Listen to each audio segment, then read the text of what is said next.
ኤደርሰን ጆስ ዶስ ሳንቶስ ሉራንኮ ዳ ሲልቫ አሁን ወደ ማንቸስተር ዩናይትድ የማምራቱ ጉዳይ ተረጋግጧል። ሲልቫ ብራዚላዊ የመሃል ተከላካይና የተከላካይ አማካይ ስፍራ ላይ በከፍታ የሚጫወት ኮከብ ነው። በቀያይ ሰይጣኖቹ ቤት የመሃል ሜዳና የማዕከላዊ ስፍራን ሊታደግ በመጀመሪያው የሚካኤል ካሪክ አሰልጣኝነት ስር የፈረመ ኮከብ ለመሆን በቅቷል።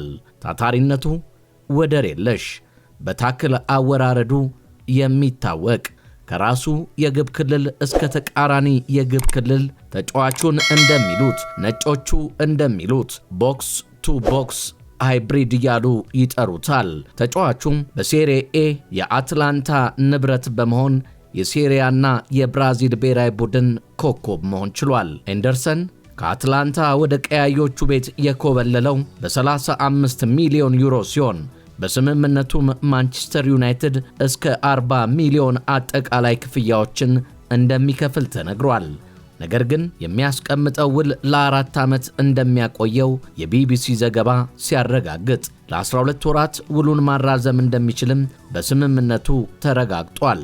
ተጫዋቹ አሁን ላይ በብራዚል ብሔራዊ ቡድን ስብስብ ውስጥ ቢገኝም ማንቸስተር ዩናይትድ የ2026-27 የውድድር ልምምድ ዝግጅትን ከመጀመሩ አስቀድሞ የሕክምና ምርመራውን እንደሚያደርግ ይጠበቃል።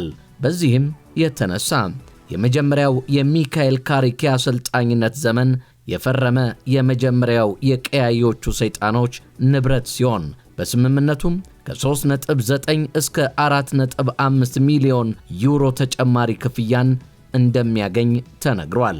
በዚህም የተነሳ ዩናይትድ 3 የሚደርሱ የመሃል ሜዳ ተጫዋቾችን በሚካኤል ካሪክ ስር እንደሚኖረው ሲጠበቅ የ34 ዓመቱ የሀገሩ ልጅ ካሲሚሮ በክረምት ውሉ ከሚቋረጥ የዩናይትድ ተጫዋች መካከል አንዱ ይሆናል።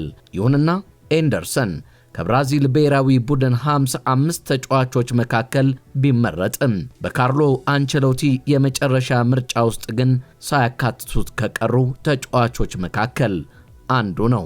ዩናይትዶች የመሃል ሜዳውን ተጫዋች ማቲያስ ፈርናንዴስን ከዌስትሃም ለማስፈረም እየሰሩ ቢገኙም እስከ 40 ሚሊዮን ወጪን ለማስፈረም ያስቀመጡት የዝውውር ዋጋ በቂ እንዳልሆነ ቢነገርም ሌላኛውን ተጫዋች ከኖቲንጋም ፎረስት ለማስፈረም ፍላጎት ቢያሳዩም ኢሎት አንደርሰን ግን ፍላጎቱ ማንቸስተር ሲቲን መቀላቀል ሆኗል። ይሁንና ሚካኤል ካሪክ ደካማውን የመሃል ሜዳና የኋላ የተከላካይ ስፍራን ለማጠናከር ቀዳሚው ምርጫው በማድረግ ኦልትራፎርድን እንዲረግጥ በማድረግ ድንቅ ስብስብን ለመስራት መጠመዳቸው ኃያሉን ማንቸስተር ዩናይትድን ዳግም ለመመለስ እየሰሩ ይገኛሉ። ኤንደርሰን እግር ኳስን አንድ ብሎ የጀመረው በብራዚል ሲሆን ዲሳፖርቲቮ ብራዚል፣ ክሩዛሪዮ፣ ክሮንቲናስ እና ፎረንታሊዛ በመጫወት በ2022 ወደ አትላንታ አምርቷል።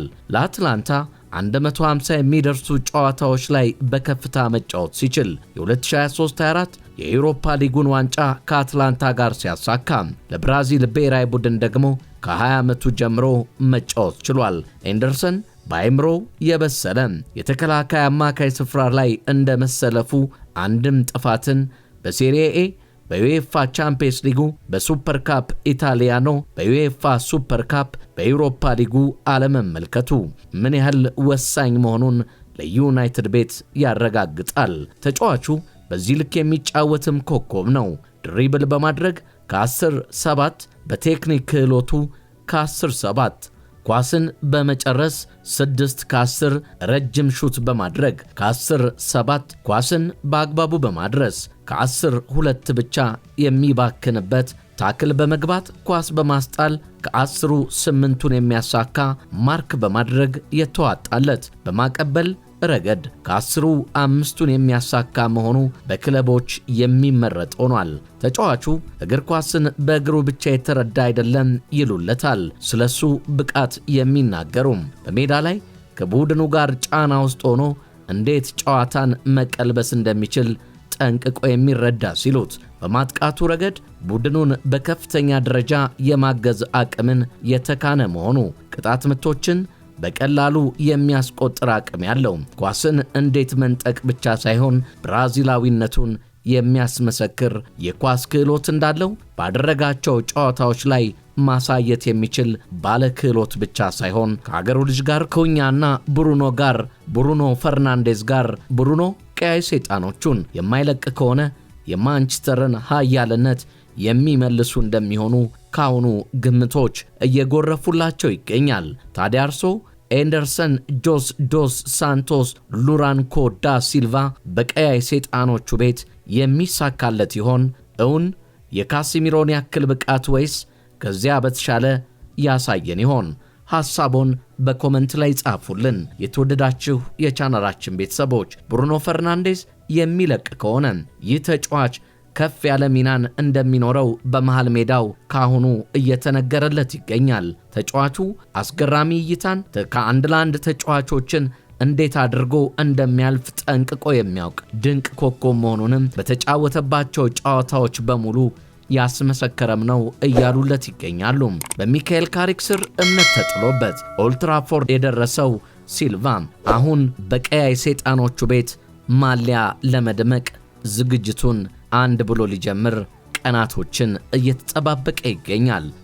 ታዲያ ተጫዋቹ በመሃል ሜዳ ከተከላካዮች ጋር ያለውን መሰባጠር እንዴት ሊላመደው ይችላል? በቀላሉስ በማንቸስተር ቡድን ውስጥ ተዋህዶ ለውጥ ፈጣሪ ይሆን?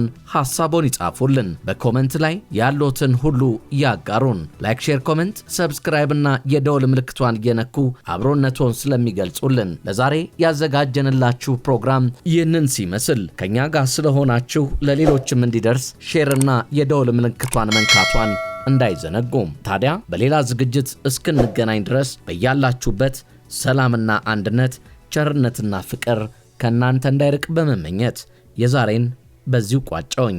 ቸር ያገናኘን።